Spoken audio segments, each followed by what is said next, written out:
Greetings, everyone. I'm Elaine, the coordinator with Making the Shift Youth Homelessness Social Innovation Lab.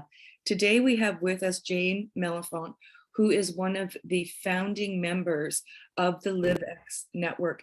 Today she's going to talk to us about the call for bursary applications that is going to commence in the next couple days, that is being sponsored by Making the Shift. And we have a whole series of questions that we're going to ask Jane today, and she's going to help us understand everything from the application process to how do we answer the questions, to when will payments happen, and who's eligible to apply, and any other questions that we come up with along the way.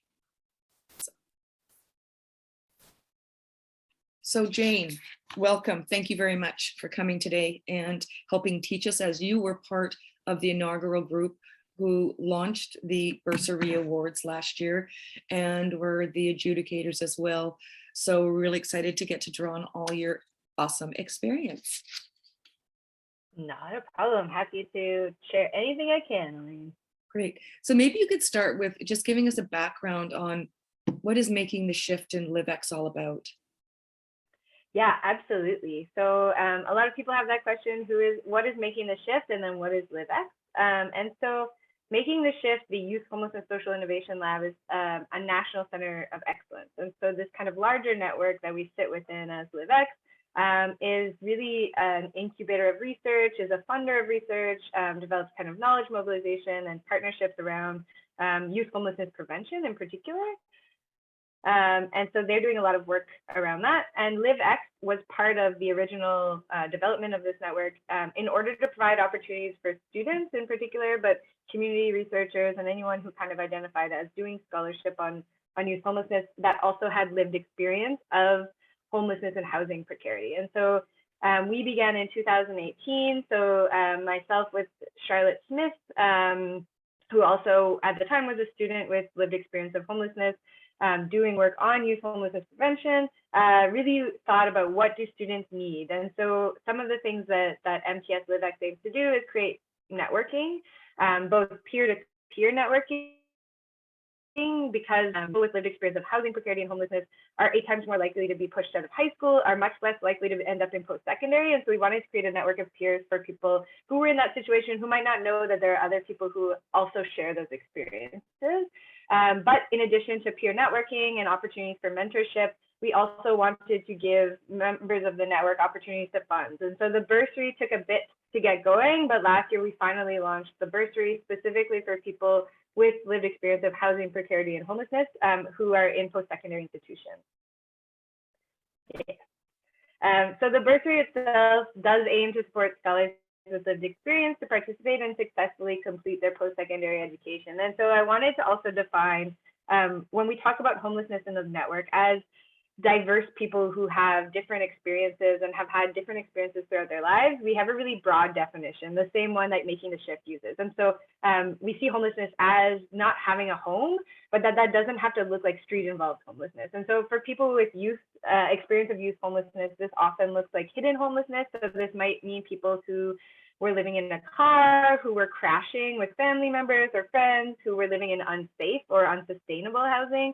And so we really aim to create a bursary for people who have spanning all of those different experiences. So it doesn't just have to be people, and perhaps it's not people who have historically thought of themselves as homeless, but they're people whose lack of stable housing has gotten in the way of, or perhaps is presented as a barrier to engaging in education. And so we know this happens. We know that these things are really linked. And so the bursary aims to address that. And the bursary itself can be used for tuition, but can also be used for things like food, rent, books, research. And so there isn't a specific way to use the bursary. And we wanted to do that because we acknowledge that there's a lot of financial and material, as well as kind of cultural and symbolic barriers for people to participate in post-secondary. Thank you, Jane. So can you just address the number of awards and why there's 5 instead of 20 smaller ones? Yes. So the bursary was created by members of the network, including myself. And so this took some deliberating. We wanted to find a balance between giving bursaries to everyone, which we still wish we could do, but unfortunately don't have the funds to give everyone awards, and giving people enough to really make an impact on their educational trajectories. And so we had toyed with the idea of giving smaller bursaries, so maybe $500, but given the cost of post-secondary, we really wanted to give a bigger amount that could really have maybe a greater impact on one person's educational trajectory. This is something that we've gone back and forth on, but ultimately right now, as an adjudication committee and planning the bursary, we've decided to have 5 awards of $3,000 each. Part of this was because tuition is so expensive. So somewhere like Quebec, where I am, tuition is maybe a little bit less. You could pay tuition, some left over for your costs, your textbooks, your food. However, we know that that's not the same across all provinces and territories. So 3,000 hopefully will really allow people to access their education in a way that perhaps a smaller bursary couldn't. So right now we have 5 awards of $3,000 each. Thank you, Jane. Can you talk to us about who adjudicates the applications?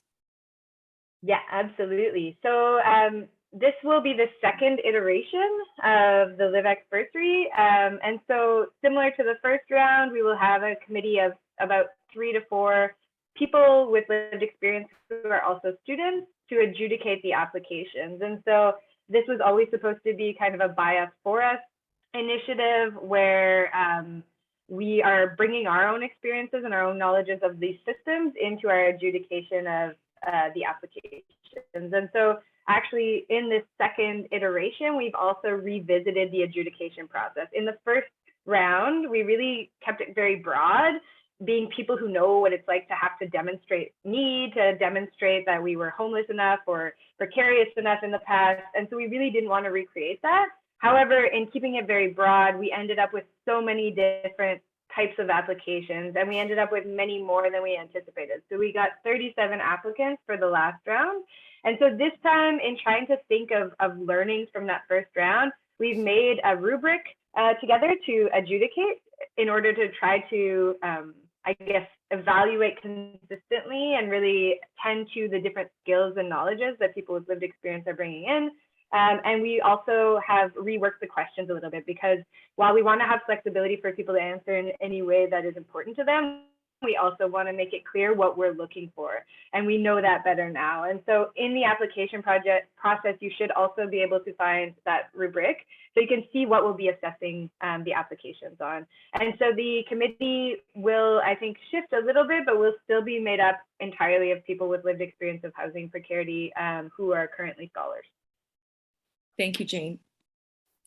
Now, you've touched on this already, but can you just help us understand a bit more on eligibility so folks don't find themselves applying when perhaps this isn't the right opportunity for them? Yes. So because LivEx is part of the Making the Shift network, and part of their mandate is to create the future scholars of youth homelessness research and academia. I'm sure that's not what they actually say, but something like that. The bursary applies particularly to post-secondary students. And so this narrows from kind of any kinds of schooling to specifically academic or post-secondary students. And so you do have to be enrolled in full-time or part-time, or you will be attending in September. And so because you would ideally be receiving the bursary before your September start date, you just have to demonstrate that you will be attending in September. And so many opportunities for bursaries and scholarships are only available to full-time students. We wanted to make this available to both full-time and part-time, recognizing that for many reasons, people might be enrolled in part-time studies. The only other eligibility, other than being a post-secondary student, full-time or part-time, is that people have lived experience of homelessness and housing precarity. And as I mentioned, we consider this broadly. And so perhaps, you never stayed in a shelter, but you did navigate housing precarity, or you're paying a significant part of your income goes to your rent every month, and you don't know if you'll be able to keep that place. So that's something that we consider housing precarity. And so this is specifically for people who have those lived experiences, because it aims to address the barriers and inequities in who can access post-secondary because of housing status. Thank you, Jane. This leads us into our next question and draws us to also how does one demonstrate that? And our next question revolves around telling your story and telling your story in a way that isn't re-traumatizing and triggering and stigmatizing. Mm-hmm. Yeah. And this is such a tricky thing, and one that I think as a network we are still working on. And so I can begin with last round of applications. So I think our question was very broad in that it was just like, tell us about yourself and your life and the things that you're passionate about in your work, which is great. And we really tried to weight towards talking about passions and talking about, the things that people wanted to be doing. However, because we are asking for people with lived experience, there's always this aspect that echoes these processes I think many of us who have lived experience have been through, is that you have to tell us your story and you have to make it sad and you have to show us all of the parts that make us think that you're worthy of this. And we really did not want to reify those demands for stories. And I think for those of us who have lived experience, telling our story in a way that keeps us feeling safe, feeling like we don't have to share things that we're not comfortable with, and maybe don't have to share things that we're not comfortable with that day, is really important. And so the way that we've structured it this year, we have aimed to draw out knowledge. So how are the skills that you developed in your life because of your experiences of housing precarity? How are those skills things that you're excited to bring into your studies without having to tell us all about why you developed them? And so as people with lived experience ourselves, we're really sensitive to the re-traumatization that can happen from telling stories, but also want to honor what people want to share. So you don't have to not tell us things. And as a committee, we've created our own tools for ensuring that we have the supports and peer supports to handle that if people do want to share things. But we don't require that you do. And so one thing that we really want to emphasize is that people won't be judged on how much or how little of their lived experience they're sharing. That's not what we're assessing these on. And so you don't have to quantify your lived experiences to say, I was this homeless or I was that homeless. That's not something we're asking for at all. But we really want to focus on what you want to do and how your studies fit into the aims that you have to have an impact perhaps in your community, in your field, in your life, how education will fit into that. And so this is something I will reiterate. People shouldn't feel obligated to demonstrate need or demonstrate that they have a particular trajectory when they're answering. Thank you, Jane, for that. And thank you for really delving into the sensitivity of the issue, and that this isn't about performing one's trauma that they have been through, something that's near and dear to the work I do. Mm-hmm.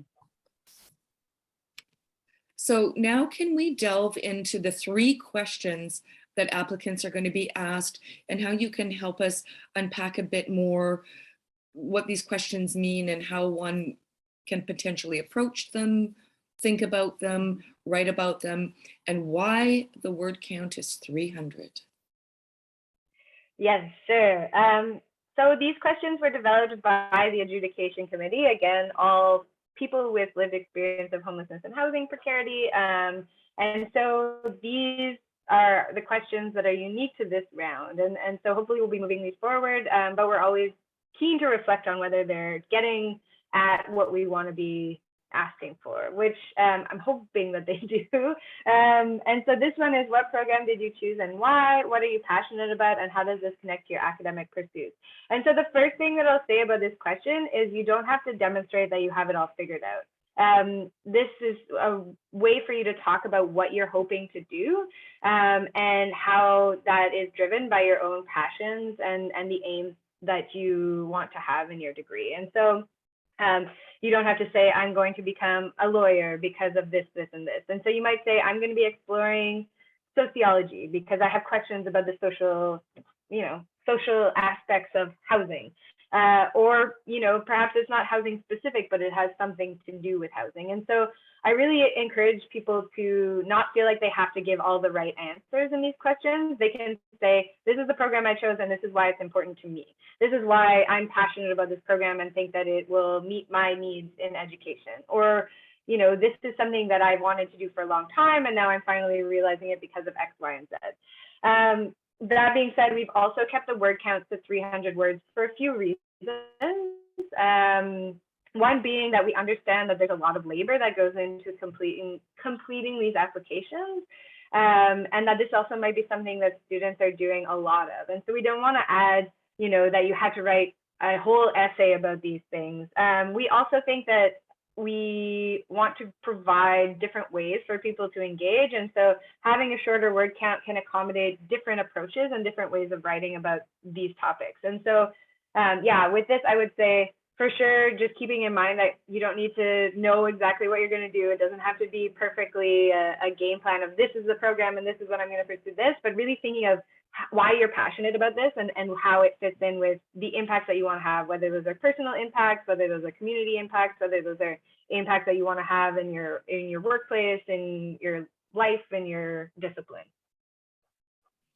Thank you, Jane. Can you just explain to us what are academic pursuits? Yeah, sure. Pursuits, I would as any kind of learning that you're doing in your educational trajectory. So as you're going through school, what are the things that you want to be learning?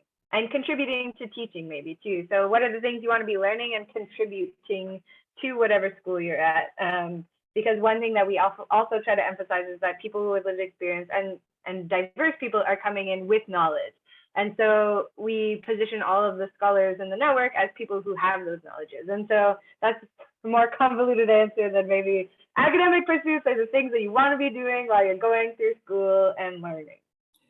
And so thank you, Jane. And so just to reiterate, I can be in my first year or going into my first year and really unsure of where I'm going, and I'm still eligible to apply.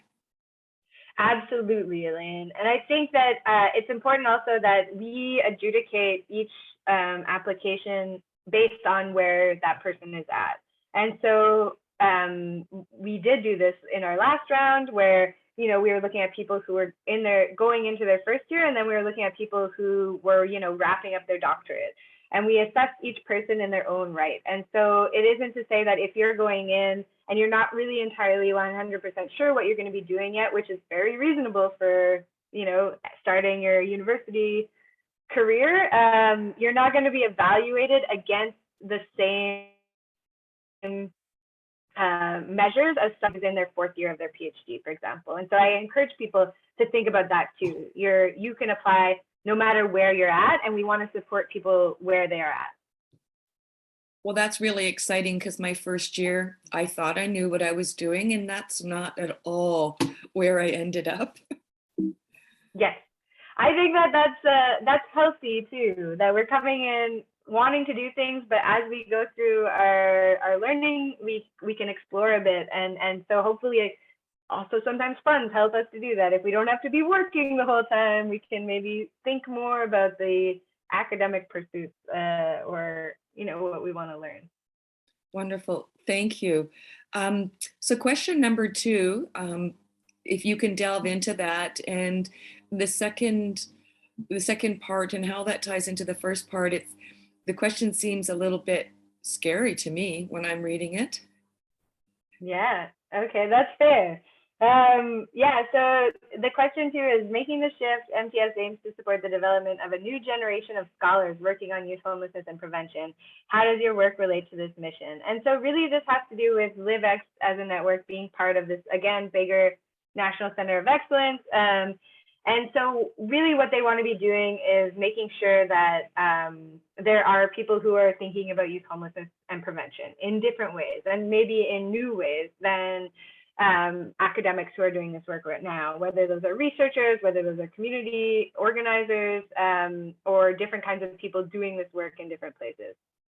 So really this just means that if you're someone with lived experience who wants to be working around issues of youth homelessness and prevention, we want to be supporting you to grow into whatever kind of professional academic role you want to have. And so that can mean, again, different things. So maybe this means you're really keen on doing research and you want to become like a full-time academic, but maybe this also means that you want to learn about theories that will help you do community work and work at nonprofits. And so these are different ways that people can contribute to this kind of new wave of scholars working on youth homelessness and prevention.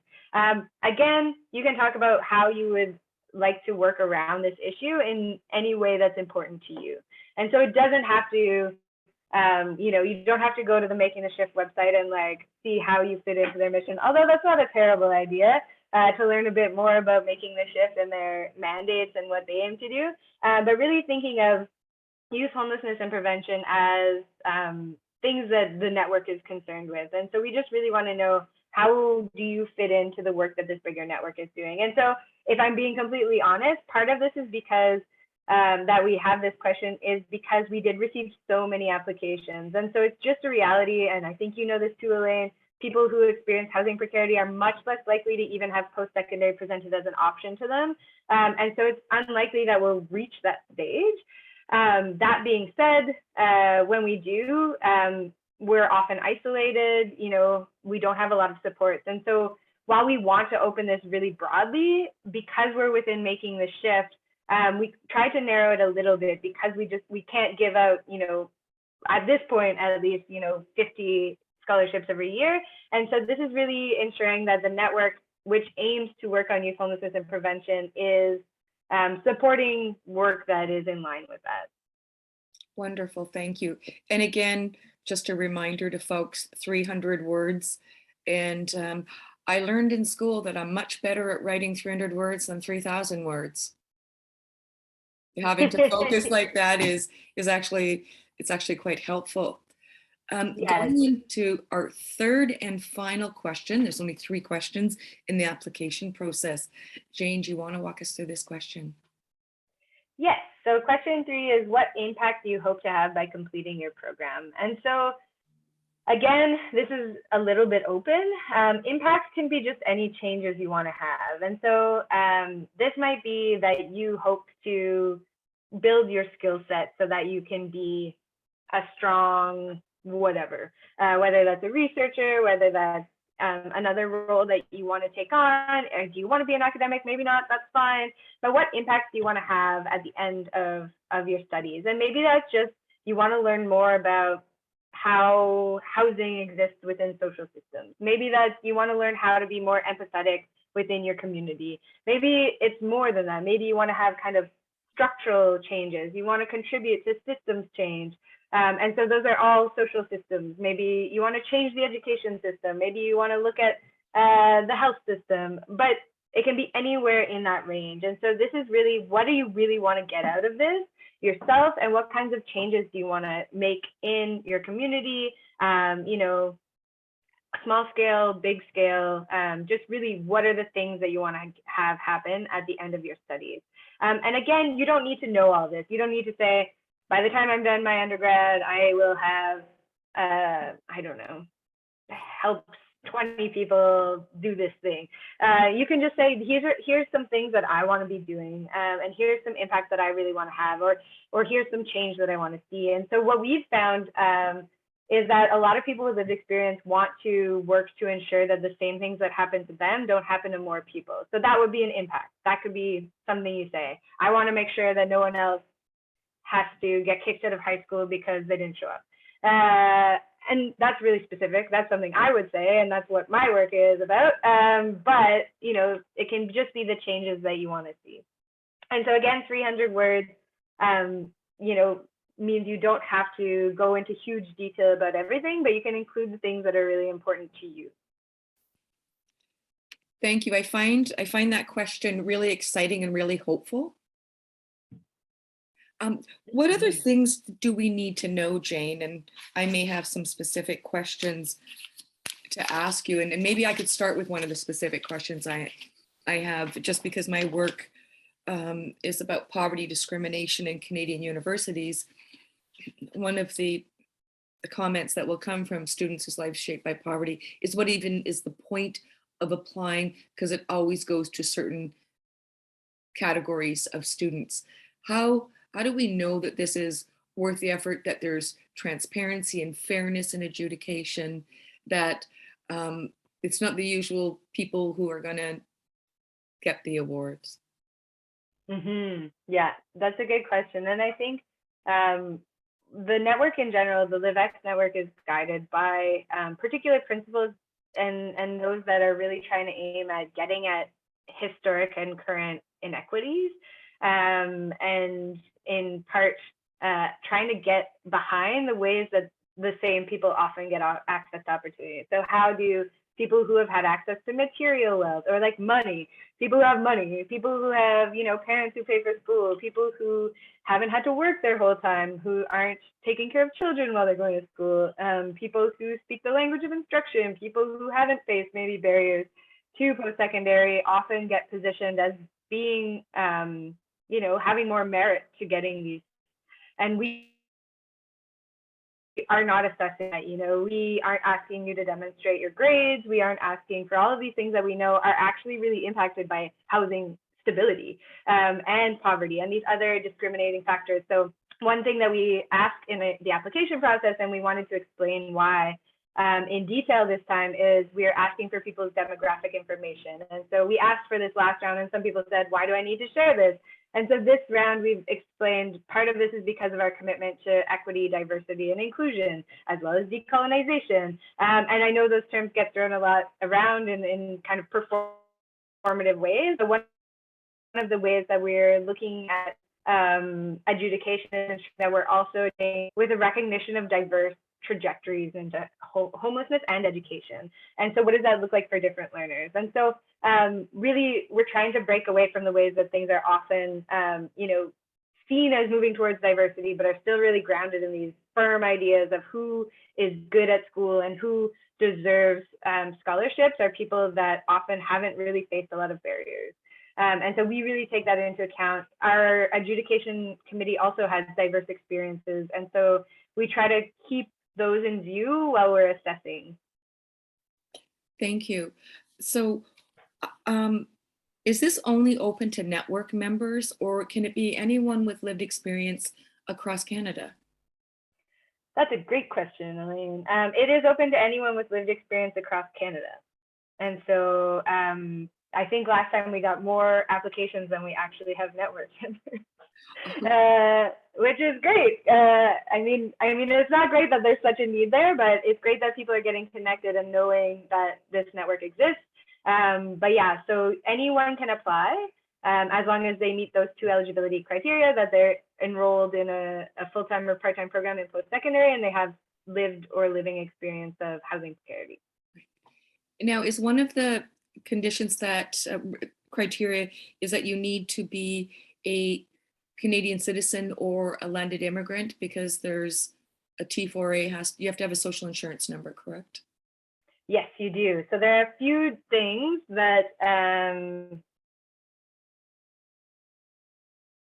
applicants need a social number and ideally a direct deposit form. So if you should have a bank account as well. And so these are things that if you're accepted, and also on the application, I believe it has a list of them. So applicants can look and say, oh, well, actually, I don't have a SIN right now. I also encourage people to get a hold of you if they're going through the application and they say, oh, I'm not entirely sure if I'm eligible. I would recommend people get in touch, because perhaps you are, you just don't think you are. And so we have you, our wonderful coordinator, as a resource for that, in case people just aren't sure. But yeah, so a SIN number and a direct deposit form or a void check. I don't know if people have checks anymore. And if people don't have a bank account, that is something that we can work on together. A complete barrier, but those are the things that will be asked to ensure that the money is deposited. Right, thank you. So one of the things about transparency, when the applications go to the adjudicators, will they know the names of people who are applying? Will they know where people live? Will self-identifying things be taken out of the applications before the adjudicators see them? Yes, that's a great idea too, Elaine. They are blinded, so there's no names, there's no contact information. The only things that are available to the adjudicators are the demographic information and the answers to the questions. And so there are no identifying factors, so people won't know who you are. The only person who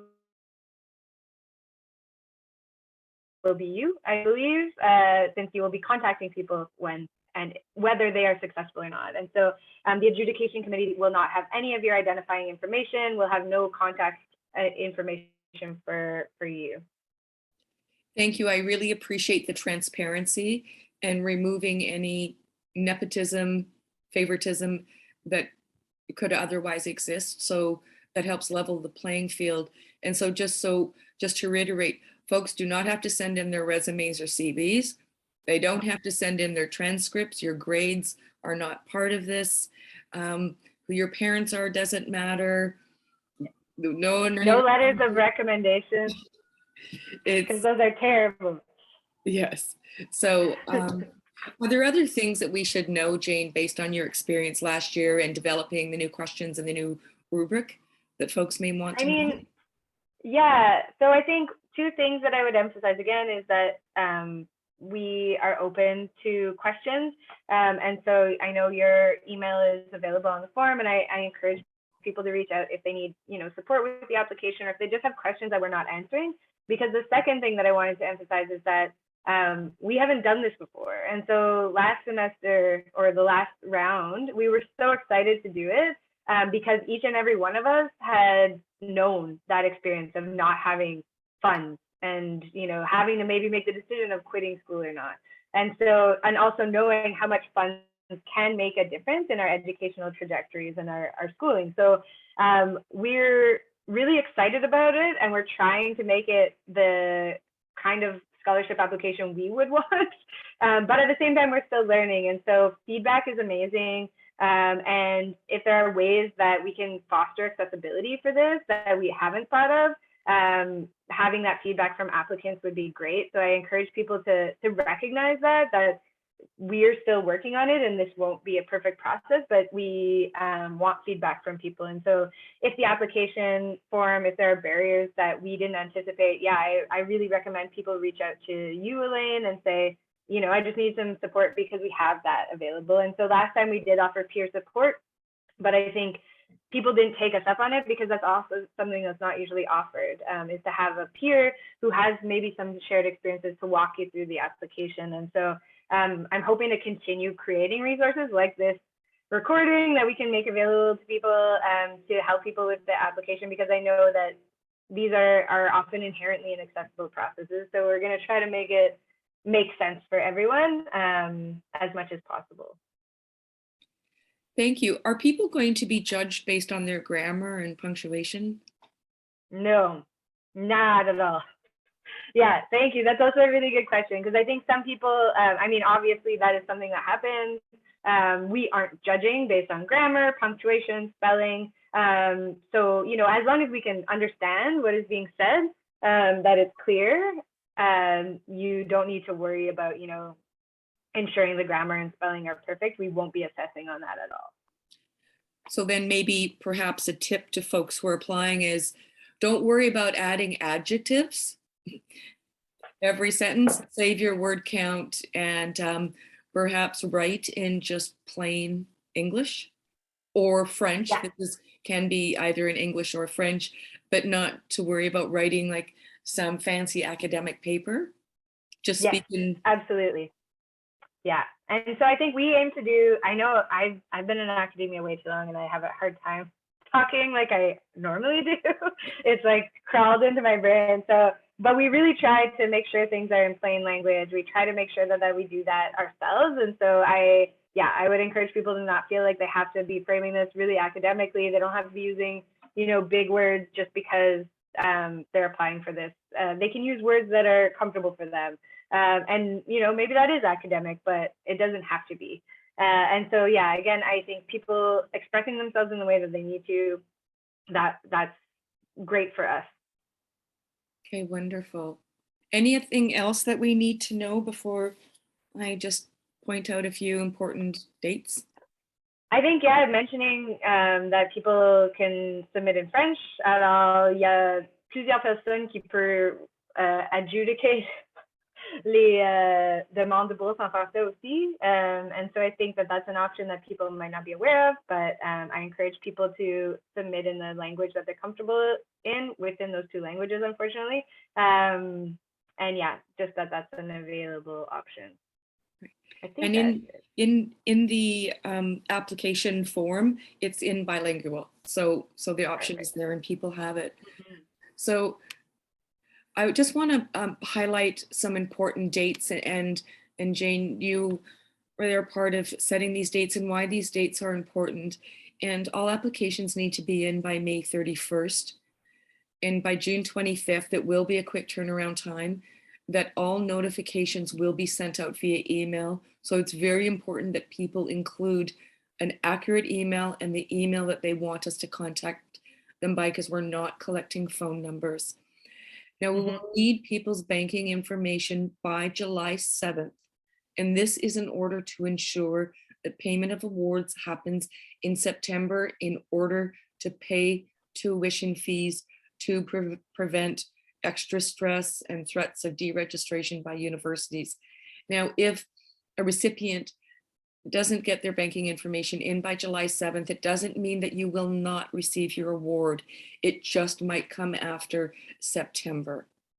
And the check is coming from, I believe, from York University, which is a large institution. So things don't move as quickly as if Jane or Elaine could just send you an e-transfer. These are big organizations with big, huge processes. And again, as Jane said, if you do not have a bank account, that does not mean you won't get your bursary. We will just make other alternative arrangements. And I really want to reiterate the importance of, you have any questions, any concerns, any fears, any doubts, any nervousness, I am here. I am from generational poverty. I have been homeless as a youth, housing precarity and homelessness as an adult. So this is part of why I'm in this role, and so supportive of this and so believing in this. So I'm here to help answer any questions you have. And if I don't know the answer, I know who to go to.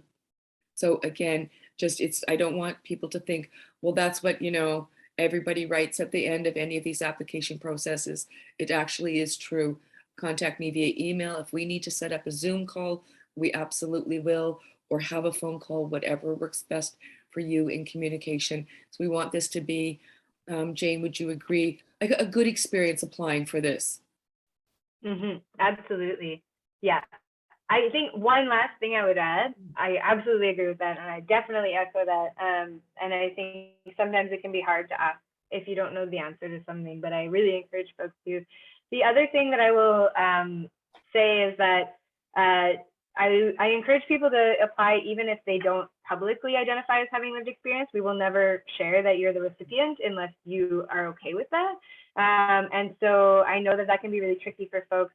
I've struggled with that. I know many people have, to be able to publicly say that. And so I want to make it clear that just because you receive this doesn't mean we're going to plaster your face on the website and say, look at this person, they got a lived experience scholarship. And so that's just maybe one other thing in terms of, you don't need to be disclosing stuff in the application, but also we won't be sharing that you've won this without ensuring that you consent to that and are okay with it.